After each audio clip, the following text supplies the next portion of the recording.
Welcome back to Say It Is with Brandon and Tyler. It is essentially the day before opening day. I know that technically opening day is today between these and the Giants, but well, we're going to go over our little predictions for the season, more like what we think our projection for the standings are, any trade ideas that may potentially happen at some points, reasonings for our placements for the projected standings, et cetera, et cetera.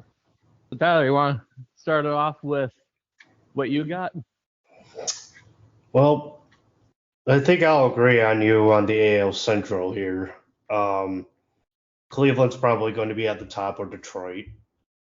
Kansas City's going to be near probably third. Minnesota, if anything, will be probably last. For the AL Central, I got Detroit first, Kansas City, then Cleveland, then the White Sox, then Minnesota.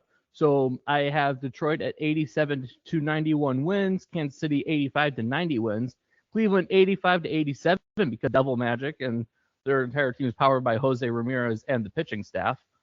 And then the White Sox are rising, they're improving. I got them somewhere between 95 and 85 losses. And then Minnesota could win up to 78 games, and they could lose up to 100 games. Okay. How about your take on the AL East? AL East, so the thing is with Boston, Toronto, and the Yankees, you can put them interchangeably at 1, 2, and 3 spots, right?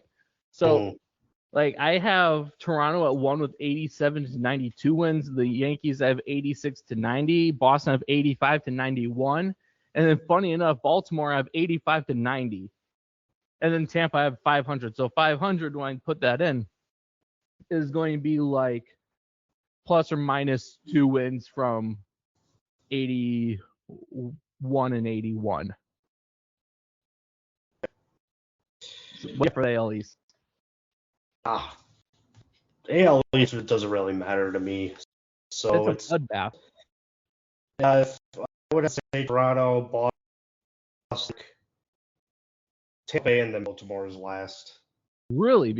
So, with Baltimore, they added some really nice pieces, and they're looking to have a huge bounce back, which is why that's going to be an absolute bloodbath. And I would not be surprised if any team does not the AL East outside of Tampa would end up being a wild card team. So it's I think if, let's say, Baltimore does not make it as a wild card team, then Kansas City made it as a wild card team, or Cleveland, because Cleveland, again, double magic. Right. The AL West, oh God, I will probably put either the Athletics or LA Angels in last. Seattle will probably be in first again, hopefully. Houston will probably be in second. Texas will probably be in third. Okay, so I got Seattle first with 90 to 95 wins. Houston, I have 85 wins with Texas. Their rosters are either aging or are just not really overly appealing. Houston has some major injuries. The A's, or shall I say the Sacramento or the homeless A's, they have really nice young pieces, especially in their lineup. The question is, who the hell is pitching? They have one guy who cannot pitch in minor league ballparks, and this year they're dealing with a similar ballpark situation to what Colorado does. Except Colorado has the Coors Field effect, so they have to focus on offense anyways.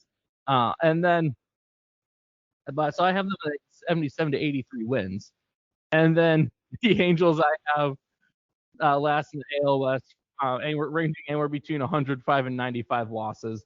They are bad, and as long as Artie Moreno is their owner, they ain't doing jack. All right, we'll go ahead to the National League. So the NL East. Oh, yes, God. You want to start with that, or you want me to? Oh, God. You can go ahead. All right, so I actually have Atlanta and the Mets having the same record for how many games they could potentially win. The Mets, as we know, they tend to collapse quite frequently. especially in the second half of the season. Atlanta, they are made of glass. So with Atlanta, they could win anywhere between 77 games and win like 100+ games because that's how good their team is, except they have so many injuries each year. And then with the Mets, obviously they collapse. They have a really nice roster, but they are probably going to collapse again. Philly, I have at 80 to 94 wins. So if Atlanta like breaks as a glass and the Mets fall apart, then Philly could very well win the division. And then the Marlins, I have 88 losses to 80 wins. And then Washington is going to be like 100 to losses to like 90 losses. Okay. I would say the same thing for the East. I didn't change anything. The Central, I would have to still say Milwaukee will be up on top still. Okay. Pittsburgh will probably be in last again because it's Pittsburgh. Yeah, but at the same time, keep in mind St. Louis is rebuilding and they don't really have anyone left. St. Louis will be in. Here's the thing about that. If Pittsburgh gets their act together, then St. Louis will be in last. I have those two flip-flopping throughout the entire year. Okay, yeah, because like Pittsburgh, they signed a criminal to be their DH. They signed Ryan O'Hearn and they traded for Brandon Lau. They also have the top prospect in baseball coming up this season. They have Paul Skeens pitching. They have Bubba Chandler. Also, I'll have to say Cincinnati's in third. The Cubs will probably be in second. Okay. What do you have? So I have the Cubs first with the range of 87 to 93 wins. 80, like the lower number is always the floor. And Milwaukee I have second being at 86 to 92 wins. So that being said, Milwaukee could still win the division, but still. And they actually have Pittsburgh listed as 500 because, as I mentioned, they signed Marcelo Ozuna, and then they also signed Ryan O'Hearn. They also traded for Brandon Lau, and so they got something nice going there. And especially with Bubba Chandler and Paul Skeens leading that rotation, they have the top prospect in baseball that is probably going to end up winning the NL Rookie of the Year. But that's as far as Pittsburgh goes. They are going to surprise people, but I'm going to have them around 500. Cincinnati has a major injury with one of their pitchers, and their pitching staff is stupid good. Ellie De La Cruz is great, don't get me wrong, but it's that pitching staff with the injuries that have already occurred to it. I have them ranging from 78 to 83 wins. And then St. Louis, I actually have somewhere between 100 and 93 losses because they are rebuilding. They don't have anyone left. Their starters are full of number 4 and 5 guys in their rotation. They have like a top farm system, sure, but none of those guys are ready to go yet. And they're still trading people away. Okay. The NL West is pretty easy. I'll start with that. The Dodgers are going to be in first, of course, because they have, they just throw money at their players. Yep. San Diego might be second, or San Francisco. It depends. Yep. Arizona I have in fourth, and of course I have Colorado in dead last. All right, so this is how I put mine. I put the Dodgers in first with anywhere between 92 and 100 wins because it's LA. They'll have over 100 wins at that point. Yeah, well, it's like, but they also don't care about the regular. They could just have Sunday. All right, we're healthy for playoffs again. And it's like, yeah, you guys have a bunch of Hall of Famers with like almost $2 billion deferred money. Mm-hmm, yeah, okay. Yeah. San Francisco and San Diego are interchangeable. I have them both at like 500. Okay. And then Arizona, so here's the funny thing with Arizona. They're kind of rebuilding, yes. But at the same time, they have like 3 or 4 really good players. They have a potential future Hall of Famer in Arenado at third. But the starting pitching is dealing with injuries, and their bullpen's like the worst in the league. And then in my notes I put down there 20th place to the NL West, Colorado record lol. Enough said. Colorado doesn't deserve to be a team if they keep losing. Oh no, they're so last year it was a surprise of how did they win as many games as they did. They should have beat the 2024 White Sox for how many losses? I don't think anybody will beat that team with the losses. Colorado really and take last year. They can't tank. I mean, they can. I think they're eligible for the first overall pick this upcoming lottery, but no, they ain't doing jack. Like it's not any good. Again, you can't take right in baseball because you don't get the number one pick anymore. No, well, so I thought of a better way to do it than a fantasy draft. So while you have the playoffs going on, you take the bottom 6 teams of each league and have them do like a playoff format, except you have to lose to move on.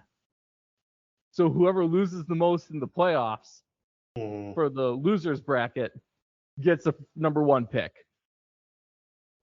I think that's how it should be done. That'd be more entertaining. That would be. But I understand why they do the draft lottery.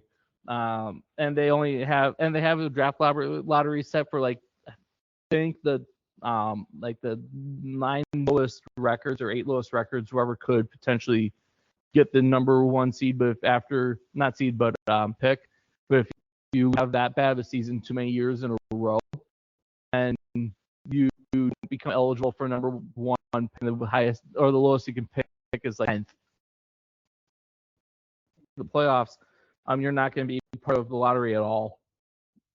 It's just not going to happen. I did write recently on the Substack where I put in a potential like trade idea between the Yankees and the White Sox that I think would actually help the White Sox quite a bit. I just have to open up my Substack because if anyone doesn't know, we are obviously not in studio. We are testing Google Meets for recording this episode because we have 1, maybe 2 guests that we'll be using this for. That's kind of the idea for using this today. So I just got to open up my Substack here, and I just go click. And all right, so Jason Dominguez to the White Sox, right? That's the general idea. I'll usually earn it's faster. It's kind of okay, there it is. So the idea is the Yankees would get Lennon Sosa or Andrew Benintendi or Sir Anthony Dominguez, and they'd also give up Davis Martin. The White Sox would get Jason Dominguez, Chase Hampton, who's a pitcher, and originally I put TJ Rumfield, but I was like, wait a sec, he's not with the Yankees anymore. He got traded over to, I think, Colorado, or he was always with Colorado. And the website I used was wrong. This is why I use OOTP, because it's endorsed by and licensed by the Players Association and MLB. And when you use Live Start, it always gives you the most accurate rosters. Right. So I swapped that out with Josh Moylan, and Josh Moylan would still serve a similar role for who's at first base or DHing. So if you look at the numbers, Jason Dominguez, he hit 257 for an average, 10 home runs, 719 OPS, 101 OPS plus, 123 games for his rookie season at 23. Or I'm going to say rookie season because that's his first complete season. And then his stats, which I have to fix the spelling error. Just I got off of like the StatCast Baseball Savant page. So it's like batting run value is at 50, base running value at 80, fielding values at 6. Numbers, you always want a higher number for this thing. XWOBA is 30, EA 24, XSlug 21, exit 63, barrel percentage 33, hard hit percentage 85, sweet spot 4%, bat speed 80, squared up percent and Whiff or Chase. Why did I have to fix that? Chase percent is at 31. Whiff is at 31. Strikeout percent is at 14, and walk percent is 67. And then I have the numbers for the other guys, except they're not going through those advanced statistics. So Lennon Sosa, it was a 254, 8 home runs, 642 OPS with 83 OPS plus in 24. In 25, he hit 264 with 22 homers, 727 OPS, 101 OPS plus. Benintendi, he's expiring contract. Davis Martin is like 29, and he could get sent over to the Yankees. And Sir Anthony Dominguez is a recent free agent signing for the White Sox. Interesting. Yeah. But like the whole idea is Jason Dominguez could get traded because he's expendable. Sure, Giancarlo Stanton actually, like, who is dealing with like 2 tennis elbows right now. He could potentially retire at the end of the year, or in like a couple seasons because of said tennis elbows and injury stuff. And the Yankees could always buy or trade for Holes to replace Stanton at DH, and then they also have Spencer Jones, who they're very high on. Mm-hmm. So that makes Dominguez very expendable. Needs runway. Right. I don't think I have anything else before the beginning of the season. Yeah, I got not much else. I mean, we're going to be at the opening series, Game 3, 2 rows from the field, between Milwaukee and the White Sox. I think the White Sox have their best shot of winning Game 1 with having the number 3 starter being a number 1 for the rotation this year, just because of Hagen Smith and Noah Schultz being in the minors yet. They'll be coming up some point this year, probably moving Shane Smith down to 3, most likely. And then, but the same Milwaukee is using Miz. I do think the games 2 and 3 are going to be closer to like not so good for the White Sox. They could blown out of the water. They could, but I have hope. I know. It's because they're like, that's my team. But there's a reason why I put them at 85 to 95 losses. Their offense is improving. Their pitching is okay. They're working on fixing a lot of stuff. They're still rebuilding. But their problem is that their defense is kind of subpar. Well, we'll just have to see. That's fair. You can listen to us on the iHeart app, Spotify, Apple. You can listen to us on Substack even. And you can follow us on Twitter /X, wherever you like to call it. I just refer to it as Twitter. At Let's Chat BT. You can email us at letschatbt@gmail.com. We have a Discord that no one uses, and we wouldn't mind if people join that, and that way that can get that moving again. We have a Facebook announcement page, Facebook community group, and the YouTube page that you can certainly subscribe to. Yes. Until next time, and coming up, we have one episode that's going to be more White Sox focused with a retired judge, and then we have a bigger guest later on in the year, which I'm going to keep as a surprise for everyone, because people are like, how in the hell did you do that? You know, fun things like that, right? Yes. All right. Till next time. Bye.